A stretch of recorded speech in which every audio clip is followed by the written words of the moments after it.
ఇంట్లో మంచి జరిగితేనే నాకు ఓటేయండి అని అన్నారు. ఏ మంచి జరగలేదా? ఎవరింట్లో మంచి జరగలేదా? ఇక్కడ జగన్మోహన్ రెడ్డి గారి పర్సెప్షన్ ఏంటి అంటే, ఆయన దృష్టిలో మంచి అంటే వెల్‌ఫేర్. ఆయన అదే అడిగారు. ఇన్ని లక్షల రూపాయలు నేను చెప్తా నేను. అకౌంట్‌లో ఏసిని వాళ్ళంతా ఏమైపోయారు? చెప్తా దానికి నేను. హ్మ్. ఇవాళ ఒక మనిషి జీవితం పరిపుష్టి కావాలి అనంటే, అతనికిచ్చే రూ. 10 డబ్బులొక్కటే గాదు. అతనికి ఉపాధి కల్పించాలి. ఆత్మవిశ్వాసంతో, ఆత్మగౌరవంతో బతికే వాతావరణం సృష్టించాలి. ప్రాపర్ లివబుల్ కండిషన్ ఉండాలి. సివిక్ ఎమ్యూనిటీస్ ఉండాలి. శాంతి భద్రతలు కాపాడబడాలి. టాక్స్ భారం తక్కువగా ఉండాలి. కొనుగోలు శక్తి పెరగాలి. ఆదాయ వనరులు పెరగాలి. కాస్ట్ ఆఫ్ లివింగ్ తగ్గాలి. కానీ జగన్మోహన్ రెడ్డి గారి ప్రభుత్వ హయాంలో ఉపాధి కల్పన ఎన్ని లక్షల కోట్ల రూపాయలు పెట్టుబడి తెప్పించారు ఆయన? దేశంలోకి వచ్చిన ఎఫ్‌డిఐలో 5 సంవత్సరాల టెన్యూర్‌లో 0.4% ఆంధ్రప్రదేశ్‌కి వచ్చాయి. ఎంత సిగ్గుచేటైన వ్యవహారం అది.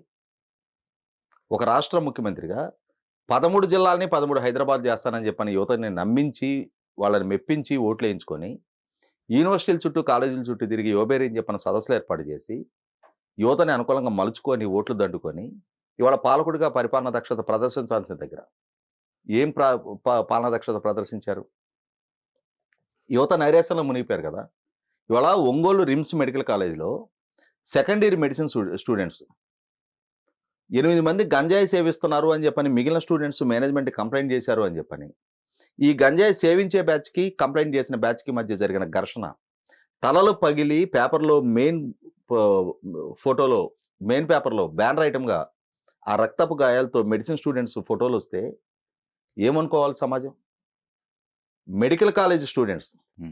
అంటే ఎటువంటి సందేశం వెళ్తుంది? మెడిసిన్ స్టూడెంట్స్ గంజాయి సేవనము, దాని దగ్గర ఘర్షణలు, ఈ తలల పగలు కొట్టడం గతంలో విన్నామా మనం? అంటే ఈ యువత ఎక్కడి నుంచి ఎక్కడికి దిగజారుతున్నారు? సామాజిక స్థితిగతులు ఎలా మారుతా ఉన్నాయి? ఇవన్నీ ఆ కుటుంబాలు, వాళ్ళ బంధుమిత్రులు, వాళ్ళు ఎటువంటి మనోవేదనతోటి ఉంటారు?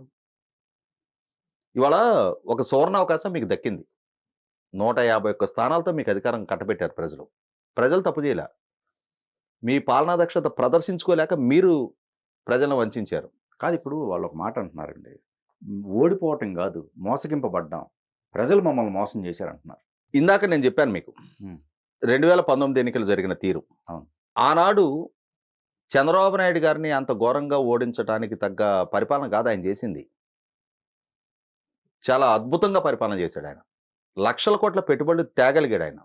5 లక్షల మందికి ఉపాధి కల్పన జరిగింది అని చెప్పని మేకపాటి గౌతమ్ రెడ్డి గారు, జగన్మోహన్ రెడ్డి గారి పరిశ్రమల శాఖ మంత్రి అసెంబ్లీకి చెప్పారు. చంద్రబాబు నాయుడు గారి ప్రభుత్వ హయాంలో గ్రౌండింగ్ అయిన సంస్థల ద్వారా 5 లక్షల మందికి ఉపాధి కల్పన జరిగింది అని. మరి అయినా సరే ప్రజలు ఒక నిర్ణయం తీసుకున్నారుగా. అంతిమ నిర్ణేతలు ప్రజలు. ఇవాళ మీరు నేను వెల్ఫేర్ చేశాను అంటున్నారు. మీ వ్యూహకర్త కూడా అదే చెప్తున్నాడు. మీరు ప్రొవైడర్‌గా ఫీల్ అవుతున్నారు. మీరెవరు ఇవ్వటానికి? ఏం మీ బాబు ముల్లె తెచ్చి ఇచ్చారా? ప్రజల దగ్గర పన్నులు వసూలు చేసి ఇచ్చారు మీరు. 8 సార్లు కరెంటు బిల్లు పెంచారు. 3 సార్లు ఆర్టీసీ ఛార్జీలు పెంచారు.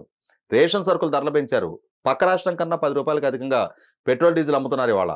ఒక అధ్వానపు లిక్కర్ పాలసీ తీసుకొచ్చి వాళ్ళ ప్రజల జేబులు లూటీ చేస్తున్నారు మీరు. ఇంటి పన్ను పెంచారు. ఆస్తి పన్ను పెంచారు. అన్నిటికన్నా ముఖ్యంగా ఇవాళ రిజిస్ట్రేషన్ ఛార్జీలు పెంచారు. చెత్త పన్ను ఇంపోజ్ చేశారు. ఇవన్నీ ప్రజలు పరిగణలోకి తీసుకోవట్లేదా? ఇవాళ మీ నాయకుల విశృంఖలత్వం, అడ్డగోలుగా ప్రకృతి వనరుల లూటీ కళ్ళ ముందు కనపట్టలేదా ప్రజలకి? మీ నాయకుల వ్యవహార శైలి, వాలంటీర్ చుట్టూ ప్రదక్షిణ చేయాల్సిన దుస్థితి. ఇవాళ ప్రజలకి ఆత్మగౌరవంతో బతకాలని కోరుకుంటారు. మీరు ఒక వాలంటీర్ని పెట్టి ప్రతి 50 ఏళ్ల మీద సర్వేలెన్స్ పెట్టి వాళ్ళ ప్రైవేట్ లైఫ్లోకి మీరు ఎంటర్ అవుతున్నారు.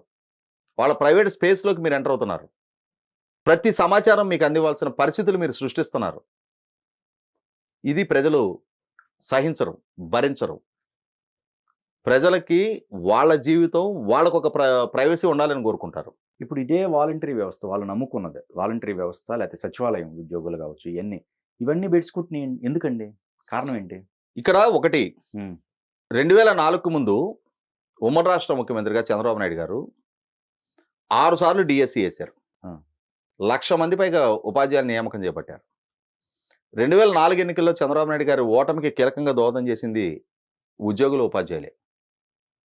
ఈయన మాకు ఉద్యోగాలు ఇచ్చాడు, కాబట్టి ఈయన గెలిపించుకుందాం అని అనుకోవటానికి పాలకుడుగా ఆయన తీసుకుంటున్న నిర్ణయాలు వీళ్ళని ఏ స్థాయిలో ప్రభావితం చేస్తాయి అన్న ప్రాతిపదికగా ఓట్లు వేస్తారు తప్ప ఉద్యోగం ఇచ్చింది వాస్తవమే. జగన్మోహన్ రెడ్డి గారు ఉద్యోగాలు ఇచ్చారు. గ్రామ సచివాలయ వ్యవస్థను ఏర్పాటు చేశారు.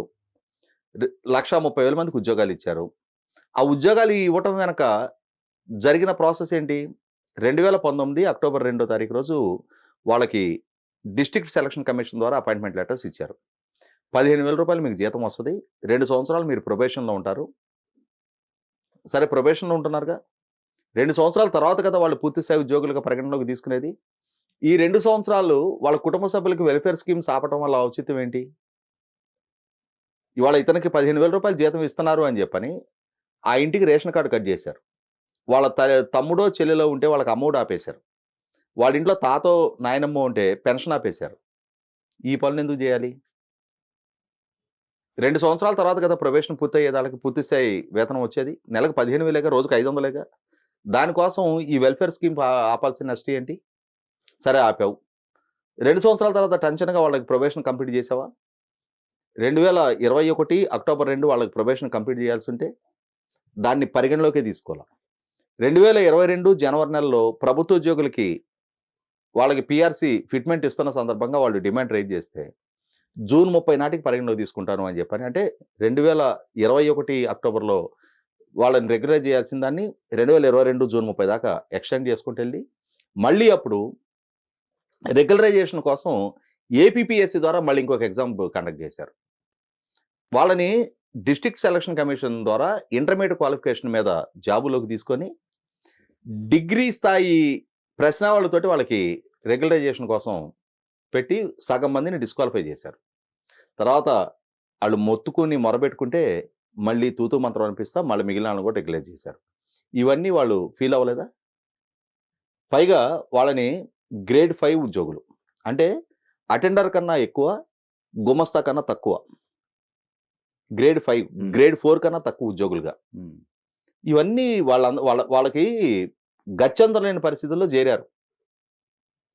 ప్రభుత్వంతో సంతృప్తికరంగా లేరు. 1వ తారీఖు రోజు జీతం లేదు, డిఏలు లేవు, సరెండర్ లీవ్లు లేవు, హెచ్ఆర్ఏ కోతలు, ఇవన్నీ వాళ్ళు ప్రభుత్వ ఉద్యోగులు భాగంగా మార్చారు కదా 2022 జూన్ నుంచి. అయినా ప్రభుత్వ ఉద్యోగులకు ఎట్లా వస్తుందో వాళ్ళకి అట్లానే వస్తుంది కదా. పైగా స్థానిక నాయకుల ఆధిపత్యం వాళ్ళ మీద, వీళ్ళ గులాంగిరి చేయాలి.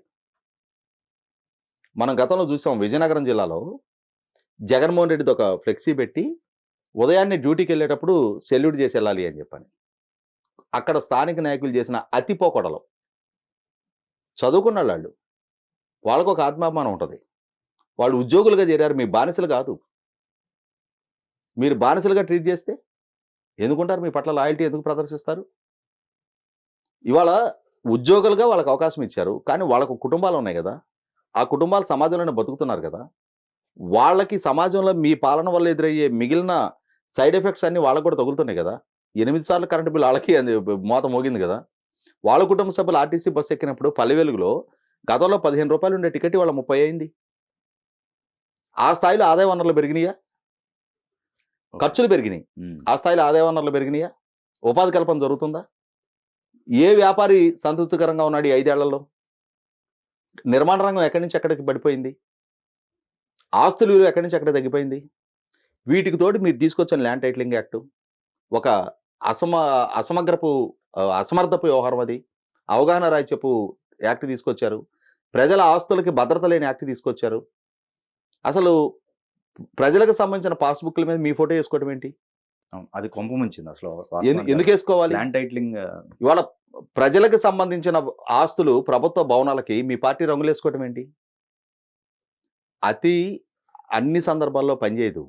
అతి పోకడ విరక్తి పుట్టిస్తుంది. మనందరం స్వీట్ తింటాం, ఒక మోతాదు మించితే యావగింపు వస్తుంది, వెగటేస్తుంది, ఇక స్వీట్ తినబుద్ధి కాదు. అదే పరిస్థితి జగన్మోహన్ రెడ్డి గారిది. ఏంటంటే ఆయన అనుకున్న పాలనే సరైందన్న భావనలో ఆయన ఉన్నాడు. ఇది ప్రజలు కోరుకుంటున్న పాలన ఇది కాదు. అది ఆయన రిలీజ్ కావట్లా, ఆయన కర్మకి అది. ఆయనకు భజన చేసే కొద్దిమంది సోషల్ మీడియా బ్యాచ్ ఎవరైతే ఉన్నారో వాళ్ళ కర్మ. వాళ్ళు ఇప్పటికైనా సరే ఎందుకు ఇటువంటి తీర్పు ఇచ్చారనేది రియలైజ్ అయితే ప్రజలను నిందిస్తావు. రేపు ఆ ప్రజల దగ్గరికి వెళ్ళి అయ్యా అప్పని దండం పెట్టాలి మళ్ళీ. రాజకీయాల్లో కొనసాగాలో వద్దో ఒక నిర్ణయానికి రండి. కొనసాగాలి అనుకుంటే ప్రజల మెప్పు ఎలా పొందాలో ఆలోచన చేసుకోండి. ఎక్కడ తప్పు జరిగింది, మనం ఎక్కడ ప్రజల నుంచి దూరం అయ్యాము అని చెప్పని.